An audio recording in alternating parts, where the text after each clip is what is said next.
Antes que nada... Hola. Bien.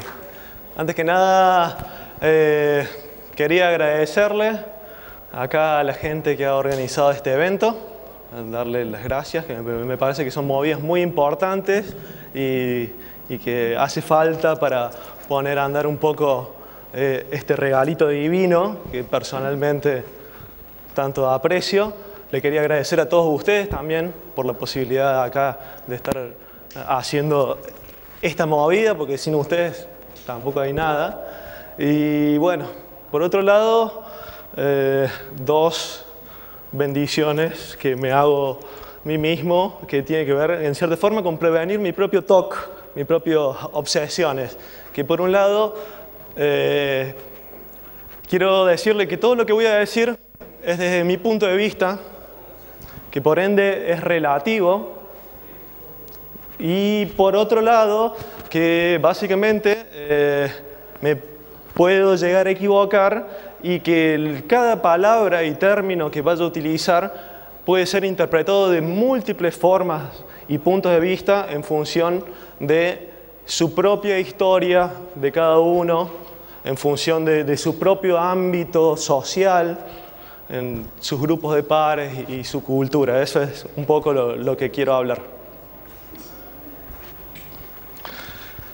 Básicamente, de los que les iba a hablar, ahí tuve la honra del Nico que me dijo, expláyate libremente, que eso pocas veces hay,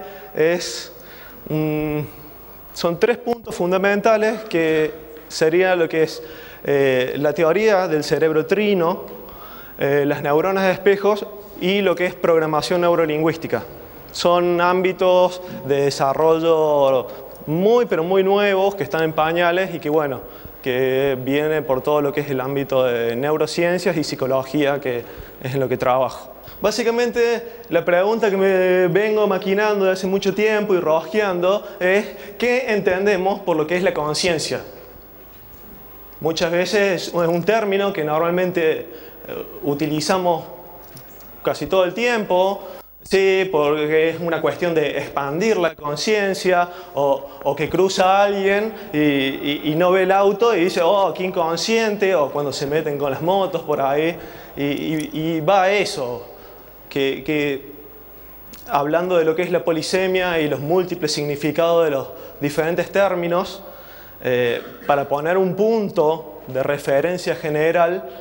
Desde lo que es la semiología psiquiátrica y la psicología se habla de la conciencia como la capacidad de, primero, estar despierto y segundo, conocer el ambiente, el medio en donde nos encontramos, este mundo objetivo, que por otro lado está entretramado por toda nuestra subjetividad, los diferentes puntos de vista de cada uno, y que sin embargo, más allá de que cada uno de nosotros nos sintamos diferentes y únicos y especiales, por otro lado tenemos ese nivel como que es propio de la subjetividad o la singularidad de cada ser. A lo que apunto acá básicamente es que la conciencia es simplemente un pequeño nivel muy básico y muy superficial de lo que solemos denominar mente. Y que más allá de ese nivel superficial, por debajo, hay toda una serie de mecanismos, una serie de entretramados de procesos que han tardado millones de años de evolución para poder llegar a estar acá y ahora conociendo esta experiencia que todos estamos viviendo.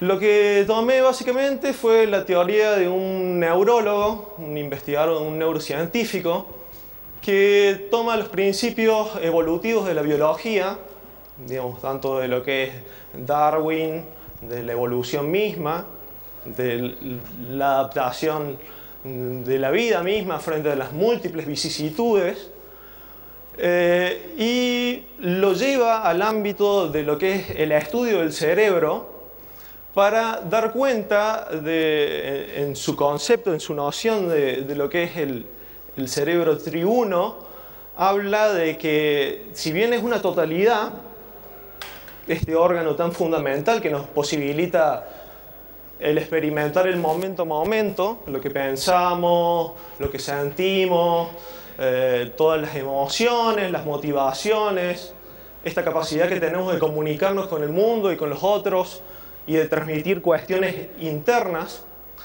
se encontraría como organizado a partir de 3 estratos. Dentro de estos 3 estratos, en cierta forma, recapitularía lo que vendría a ser el desarrollo de la evolución. Desde el cuentito viene diciendo algo así como, bueno, venimos desde organismos unicelulares, que después devienen en organismos pluricelulares, que se empiezan a convertirse en una organización más compleja a partir de lo que son los peces, con posterioridad los anfibios, después los reptiles, las aves, los mamíferos y por último lo que seríamos los primates y el hombre. De ahí que, bueno, en cierta forma, a lo que apunta este autor es que más allá de que por ahí nos creemos muy conscientes y muy racionales cuando venimos y decimos porque el mundo es así o el mundo es allá, por detrás de toda esa racionalidad hay niveles previos de los cuales no tenemos conciencia, una especie como de fuerzas invisibles que nos están moviendo en cada emoción y en todas nuestras motivaciones y que de acuerdo a cómo las llevemos nos pueden favorecer el crecimiento o nos pueden jugar en contra. Lo que apunta ahí son 3 estratos que constituirían nuestro cerebro, que, bueno, sería por un lado el estrato más primitivo, él le llama el cerebro reptiliano, o el cerebro de dinosaurio que todos llevamos dentro, que estaría implicado en funciones básicas como lo que es la preservación de sí mismo, la preservación de su especie a través de lo que son las conductas sexuales, las funciones de la agresividad para marcar territorio y, por otro lado, el mantenimiento de funciones homeostáticas o de equilibrio, funciones vitales como lo que es la respiración, lo que es la función cardíaca, digestiva, toda una serie de procesos de los cuales no tenemos conciencia y están ocurriendo todo el tiempo. En segundo lugar, aparecería con la evolución misma lo que llama el cerebro límbico o el cerebro emocional, el cual está implicado en funciones básicas también en parte inconsciente, pero justo ahí en el límite, de ahí que recibe el nombre de límbico, como lo que es la atención, la memoria, las emociones, digamos lo que es el apego, el odio, las aversiones, que muchas veces están andando y no nos terminamos de dar cuenta y a partir de cuando pasamos al próximo nivel, al nivel cortical o superior, empezamos a dar razones, empezamos a abstraernos, empezamos a representar un mundo en el cual, en cierta forma, es el que a través del lenguaje nos posibilitaría salirnos del presente. Es lo que nos posibilita recordar experiencias que ya han pasado o, bueno, proyectar nuevas experiencias hacia el futuro, y todo eso estaría dado gracias a una función organizadora superior como lo que es el lenguaje. Ya vamos desarrollando. Acá lo que desarrolla un poquitito en el cuadro es el paso desde la conciencia hacia lo que es la autoconciencia, desde el conocer al conocer que conocemos o el reconocimiento, en el cual se observa, ahí yo planteo de evolución biológica de la conciencia, desde la conciencia sensorial de la inmediatez hacia la conciencia abstracta. Aparece en principio ahí los anfibios y los reptiles, los cuales tendrían una atención o esta capacidad para discriminar entre estímulos relevantes e irrelevantes, con posterioridad y que sería de carácter involuntario, reflejo, responde sin pensarlo 2 veces, no tiene el cerebro lo suficientemente desarrollado para eso. En segundo lugar, los mamíferos, ya con una atención voluntaria o sostenida a un corto plazo, manejado principalmente y regulado a partir de lo que son las emociones. Después los primates, con un cierto grado de desarrollo ya de autoconciencia o de conciencia reflexiva, de reconocimiento. Y por último, los humanos, que si bien en cierto aspecto considero de que seguimos siendo unos animales, seguimos siendo totalmente animales muchas veces, la gran parte, pero sin embargo tenemos otras habilidades que nos posibilitan en cierta forma ir más allá de los animales y buscar superar ciertos límites. La próxima. De ahí que bueno, surge la pregunta desde todo lo que es la neurobiología, de cómo estudiar la conciencia de los animales, cómo saber el grado, el nivel de conciencia en los animales. Y ahí le pongo 4 ejemplos básicos. El beta splendor, que es un pececito sumamente agresivo, que eso es un experimento que hacen muchos los biólogos, que cuando le colocan un espejo, el pececito ataca su imagen hasta el agotamiento. Ahí cae. Se recupera y sigue atacando. Y en ningún momento se da cuenta, le cae la ficha de que es su propia imagen. Simplemente aparece otro macho, va y lo ataca. Punto. Después, yendo un poquitito más adelante, las aves, en donde ya habría un cierto grado de conciencia grupal, hay un fenómeno que le llaman de impronta o de aprendizaje en ciertos periodos, en el cual, a partir de la figura líder, tenderían a seguirlo durante gran parte de su vida. Y es como un aprendizaje que queda marcado para el resto del viaje. Y por último, hay los chimpancés, primates superiores, y los humanos, propiamente dicho, que bueno, yo estoy ahí como dudando quién es más inteligente que quién. En lo que hacen los chimpancés, el estudio de la autoconciencia, lo han realizado por medio de lo que es la presentación sucesiva de un espejo al primate, en el cual, después de múltiples presentaciones, lo retiran al animal de ahí, le hacen una marca en la frente, lo colocan enfrente al espejo y el animal, en vez de observar el espejo, se toca la cabeza. En cierta forma, construye, se puede, por medio de la inferencia, podemos deducir de que el chimpancé y los gorilas y estos animales ya con el cerebro más complejo, tendrían una cierta imagen de sí mismo. Y que no sería solamente la inmediatez, el acá y ahora. Algo también se ve muy parecido en lo que hace a los niños, entre los 3 y los 5 años, cuando constituyen una representación de sí mismo, una imagen de sí mismo, que en cierta forma lo separaría de la inmediatez. De ahí que, bueno, Darwin dice, escribe en uno de sus manuscritos, que dice, es posible que su sentimiento de individualidad en el niño comience cuando se reconozca en el espejo, cuando se forma esa imagen. De acá pasamos a lo que son los humanos. Muy brevemente aparece lo que es la corteza superior, con diferentes áreas de procesamiento de la información, que va desde lo visual, todo lo que es lo sensorial, lo visual, lo auditivo, lo táctil, lo gustativo y lo olfatorio. También otras áreas motrices y áreas que se encargarían de la evaluación y la verificación y para lo que son conductas más complejas. De ahí que, bueno, pongo una breve síntesis. Este es un estudio de Sperry, un neurólogo que trabajó con pacientes que tenían epilepsia, en donde se seccionaba el cuerpo calloso y después se observaba de que cada hemisferio procesaba diferentes tipos de información. El hemisferio izquierdo lo hablan en términos de el cerebro más racional y científico, por llamarlo así. El hemisferio derecho más de carácter holístico, integral, o el artístico. Que lo que remarco ahí en ese subrayado es que el hemisferio izquierdo trabajaría de manera secuencial. Por medio del lenguaje podría referirme a eventos futuros y a referirme también a eventos pasados y separarme en cierta forma de la inmediatez, pero a su vez me influiría sobre este momento presente. Mientras que el hemisferio derecho trabaja más de manera holística, integral, de manera simultánea, procesando toda esta información e integrándola, unificándola y apareciendo como esta experiencia que tenemos.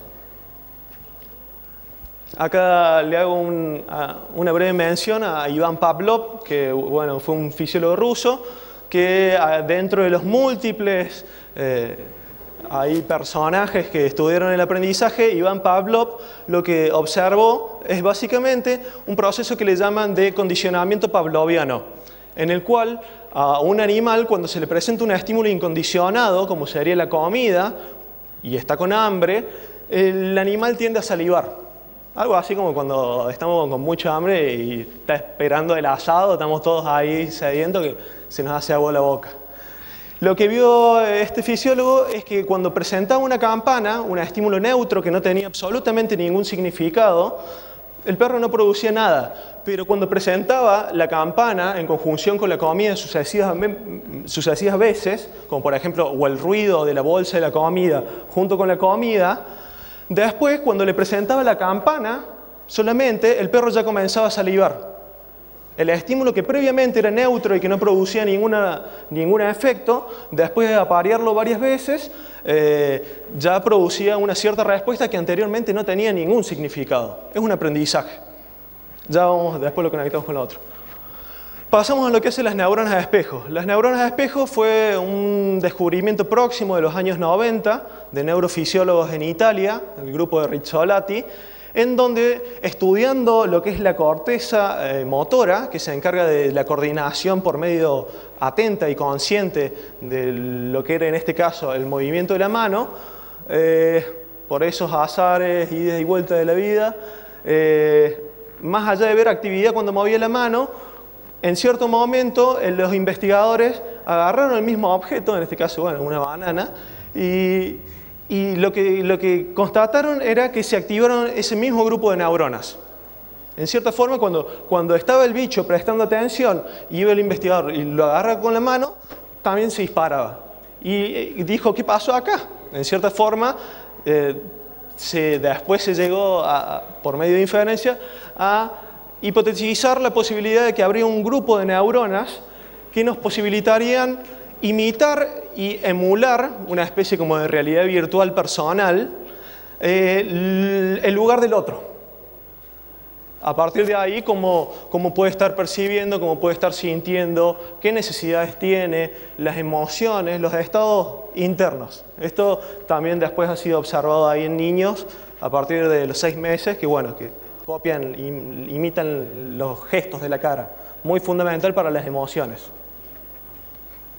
De ahí la contracara, desde la etología y desde la psicología, aparecen los estudios de Bredmark y Woodruff, que es la teoría de la mente, o la capacidad de inferir, de dar cuenta ciertos estados internos que podrían tener los otros, y para diferenciar en cierta forma, por ejemplo, cuando estamos jugando o diciendo el chiste, o cuando estamos haciendo las cosas en serio.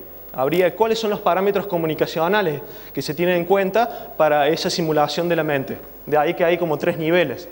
Desde el primer punto de vista de donde estoy, después la posibilidad de ponerme desde el lugar del otro, inferir qué le podría llegar a estar pasando al otro por dentro, y una tercera posición en el cual podría ponerme en el lugar del otro para considerar cómo el otro podría llegar a estar viéndome a mí y a partir de ahí ejecutar y coordinar cada conducta y tratar de ajustarla para adaptarla al medio. Es medio alocado. Permíteme un segundo. De ahí que bueno, este es otro estudio con resonancia funcional en humanos donde se ve lo mismo, la actividad de ciertas áreas del cerebro que se activan con la percepción del dolor en función de la imagen que estén viendo. Y también con lo que es la regulación de las emociones y la percepción. Vamos al otro nivel. Otra función fundamental es la del lenguaje, en la cual, acá tomo una breve definición que dice que es la expresión de ideas o pensamientos a través de la palabra o sonidos articulados, dice de signos gráficos de convención, para que el otro me entienda, o mediante ademanes y gestos que permiten la relación y el entendimiento entre las personas. Nada más ni nada menos que la capacidad de formarnos un modelo del mundo y a través del lenguaje y comunicárselo al otro. Sin lenguaje, comunicar qué nos pasa por dentro sería un tanto difícil. De ahí que, bueno, que este esté dado a partir de lo que son los 5 canales perceptivos o 5 canales de comunicación. De ahí vamos a mi área de trabajo, que es, tomo ahí la definición de mi maestro, mentor, amigo, gracias al Gran Orden, en el cual define lo que es la programación neurolingüística como una psicotecnología cuyo ámbito de trabajo es el diseño de una serie de procedimientos psicológicos, o sea, de acciones y de comunicaciones, los cuales nos posibilitan modificar la estructura de la subjetividad y dice, en consecuencia de la modificación que depende de las estructuras mismas, estas lingüísticas, de acuerdo a ciertos y determinados objetivos. Eso es fundamental. Digamos, si no sé hacia dónde quiero ir, es medio difícil que entienda lo que se me presenta en el momento a momento. De ahí que, bueno, la PNL toma un principio en el cual dice que el mapa no es el territorio, todo aquello que decimos que es la realidad, porque yo lo digo, porque yo tengo razón, es totalmente relativo. Porque eso es variable en función de la interpretación que yo tengo. Todo aquello que digo que es la realidad es lo que yo interpreto de lo que es la realidad. No es la realidad misma. Y dice que, bueno, que habría una serie de alcances y limitaciones en la experiencia subjetiva, como lo que sería el nivel neurológico. Percibimos cierto espectro a través de los que son los canales sensoriales. Hay también factores socioculturales que nos estarían ahí posibilitando ciertas cosas y limitándonos en otras. Esto se puede hacer, esto no. Y también factores de experiencia personales, individuales, con el cual yo agarro y yo digo, ah, esto sí, lo acepto y esto no. Otra de los procesos fundamentales a partir del cual se organizaría la forma de interpretar el mundo son una serie de mecanismos y operaciones lingüísticas que le llama de eliminación de información que considero que no me sirve, de generalización de información que considero relevante o valiosa. Tomo algo, una parte, y la llevo hacia toda mi experiencia. Digo que siempre es así. Y un tercer nivel de distorsión. Digamos, nos formamos un modelo del mundo que decimos que esa es la realidad, pero en realidad es el modelo que cada uno vamos llevando y construyendo entre todos. Y a partir de ahí vamos acomodando, subiendo y bajándole el volumen a aquello que consideramos realidad en función de qué tan valioso o significativo me sea. Este es otro ejemplo de un estudio en ratas, de que se representa, el mapa no es el territorio, es la representación del territorio. Y acá otro ejemplo, pero llevado a nivel de humanos, con resonancia magnética funcional, en el cual se observa la actividad del cerebro cuando estamos recordando, en el primer caso ahí arriba a la izquierda, una determinada experiencia, cuando estamos proyectando, imaginándonos el futuro, representando, después lo que sería la teoría de la mente, en ponerlos en el lugar del otro, para adecuar nuestra conducta, y por último lugar, una capacidad o habilidad de navegación, que es como la menos conocida y menos utilizada, y a su vez fundamental para ciertas experiencias, que es la capacidad de no solamente vernos en primera y en segunda persona, sino vernos desde afuera, imaginarnos desde afuera, para sobrellevar más que nada las situaciones críticas, y en donde las emociones muchas veces nos superan y nos bloquean la razón. De ahí que yo personalmente, digamos, el asunto mío es, ¿el yo es solamente un aspecto físico de la inmediatez? ¿Qué es el yo? Entre comillas. ¿Qué es el nosotros? ¿Acaso no son también estímulos aprendidos? Cuando yo digo, yo soy Walter, yo soy psicólogo, yo soy del equipo de fútbol que sea, ¿hasta qué punto somos eso o en realidad nos creemos que somos eso? Cambia el ángulo. A partir de ahí, que bueno, muchas veces haya como una especie de distorsión. Ese cuadro representa lo que es la distorsión entre la imagen física externa y cómo nos vemos nosotros o nos imaginamos a nosotros mismos. De ahí que bueno, la identidad esté construida a partir de una serie de creencias que son tanto personales, compartidas con nuestros grupos de pares, o los que consideramos más valiosos, que a su vez son como la gamba para cuando alguien nos cuestiona, vamos y buscamos al amigo para que nos dé la razón y así estar más seguros de que no estamos tan chapita. Una serie de valores, o lo que consideramos importante y valioso en esta vida, que es nada más ni nada menos que lo que nos mueve, los motiva y nos genera esta experiencia de las emociones. Y por otro lado, una serie de anclas o condicionamientos también sociales y culturales. Se refiere al nivel anterior. Abajo le agrego otra imagen de unos estudios de Ramachandran, que también estuvo ahí en TED presentando, en donde trabajaba con pacientes con miembro fantasma, que le llaman, en el cual tras una amputación, los sujetos siguen percibiendo dolor o les sigue picando. Y cuando se rascan, dejan de sentir, le alivia el dolor o se le va el picazón en un miembro que no está. De ahí que tenga ese nombre, el miembro fantasma. Después hay una serie de tratamientos por medio de espejos, en donde en cierta forma le volverían a reprogramar el cerebro en relación a que, para disminuir lo que es la percepción del dolor. Y por último, ahí agrego el ojito de este mundo que tenemos enfrente y que consideramos tan objetivo muchas veces. Esto es un cacho, un ejercicio. Le voy a pedir que con una mano tapemos un ojo. Tapamos un ojo. Y con el dedo índice, movamos el otro ojo de esta manera. A ver cómo perciben el mundo.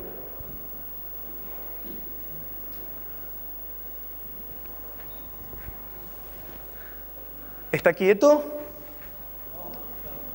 ¿Hasta qué punto el mundo que decimos que es tan firme, tan sólido, es tan objetivo como pensamos? Eso es un cacho de lo que apunto. Acá otro ejemplo que bueno, muestra lo que es el procesamiento de la conciencia, en donde estarían dados ciertos, cuando vamos comprendiendo algo, habría como ciertos patrones de sincronización entre los hemisferios cuando le otorgamos un sentido. Cuando le decimos, ¡ah! Me di cuenta de algo, cayó la ficha. Ahí lo mismo abajo. Y bueno, le agrego otro ejemplo que es sumamente rápido, que es básicamente... le voy a pedir que aplaudamos un instante y que observemos qué pasa.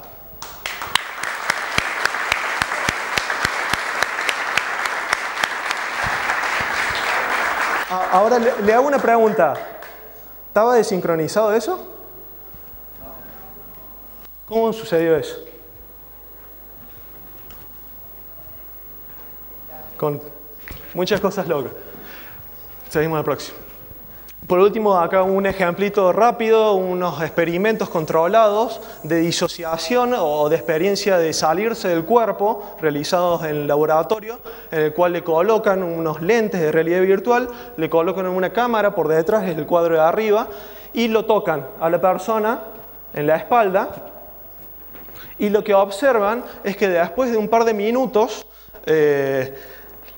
la persona primero se confunde. Y en segundo momento se está sintiendo el cuerpo acá, pero se está viendo que está adelante. Se disocia, se desincroniza el cerebro. La posición en cierta forma, nos relativizaría aquello que consideramos el famoso yo, porque yo, porque yo, porque yo. Tan relativo. En el otro cuadro, bueno, casos de ejemplo de pacientes con lo que le llaman vendría a ser epilepsia, o por ejemplo por medio de estimulación magnética transcraneal o por consumo de ciertas drogas alucinógenas, en el cual se produce también el efecto de disociación y la alteración en esa área que coordina el lenguaje. Para ir cerrando, desde lo que es la programación neurolingüística y el aprendizaje acelerado, surgen estas preguntas. ¿Qué es lo que nos impide crecer, disfrutar más en esta vida, aprender más, estar más así como apasionado por lo que hacemos? ¿Quién nos limita al fin de cuentas? Eso es lo que apunto.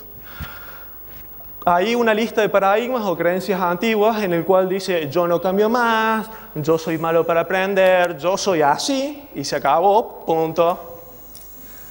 La inteligencia es privilegio de unos pocos. De ahí que tomo una frase de Blaise de Pascal en que dice muy débil es la razón si no llega a comprender que hay muchas cosas que la sobrepasan y que tengamos un poquitito más de cuidado cuando nos ponemos en este papel tan de tener la razón. De ahí que bueno, surge la pregunta del aprender a aprender, o el conocernos a nosotros mismos, la autoconciencia, el errar. ¿Está bien? ¿Está mal? ¿Es adecuado? ¿Es inadecuado? Es casualmente con eso mismo. ¿Quién nos limita? ¿Y cómo tomamos los errores? Por último, le pongo acá lo que es la metáfora del pantano, de cuántas veces nos hemos sentido empantanados en nuestra vida y qué es lo que tendemos a hacer en nuestra desesperación cuando sentimos que me empiezo a hundir. De ahí que muchas veces por reflejo tendamos a pegar brazadas y querer salir lo más rápido, y es la cosa más contraproducente que puede llegar a haber el forzar una situación, y de que muchas veces para salir de un pantano tenemos que ir más despacio. Si queremos ayudar a un otro, que es un ser querido, primero tenemos que ir más despacio nosotros mismos. Porque si queremos ayudarlo al otro por la fuerza o nos desesperamos por nosotros mismos, nos terminamos empantanando todos. De ahí el cierre, que bueno, son el cambio de paradigma o de modelo, porque conseguimos de realidad, entre un viejo paradigma basado en lo que es el principio del destino. Digamos, mi biografía me determina y hace que se repitan las historias y de vuelta y de vuelta y de vuelta, con una concepción lineal de tiempo, de carácter objetivista, en donde hay un universo o un único punto de vista, el que yo digo. Después, en esa transición hacia lo que es un nuevo paradigma constructivista, en que estaría basado en decisiones importantes y vitales, y en que más allá de yo mismo hay una vida alrededor que bueno, que nos está atravesando todo el tiempo, momento a momento, y que es fundamental. Y que también tenemos que no solamente considerar el pasado, tenemos que mirar también hacia el futuro, hacia adelante, porque es parte de, primero, lo que le va a quedar a los otros, y segundo, para darle un sentido más sagrado a estas experiencias que estamos viviendo. Poner la objetividad entre comillas. Existe la objetividad, está el mundo físico, pero también están los otros, y también está la subjetividad de cada uno, y es fundamental el respeto por eso. De ahí las consideraciones finales para el cambio o la actualización del sistema operativo, que es básicamente qué motivaciones tenemos en nuestra vida. Muchas veces no sabemos y se va aproximando por múltiples costeos. ¿Qué talentos tenemos o cuestiones innatas que muchas veces las bloqueamos y no las dejamos fluir por la cultura o el entorno en que vivimos? Una serie de habilidades que se desarrollan por medio del aprendizaje y el entrenamiento y la perseverancia, el mantener. Y la consideración, por último, de lo que son las posibilidades. ¿Qué posibilidades tenemos? Que sean más o menos dentro de lo factible, que no sean demasiado románticas, porque muchas veces por buscar esa perfección se nos terminan pasando cosas que están muy buenas realmente. Y bueno, de ahí tiene que ver con el revalorizar la vida. Y ahí tomo una frase de Einstein que dice: vivimos en el mundo cuando amamos, solo una vida vivida para los demás merece la pena ser vivida. Ay, muchas gracias.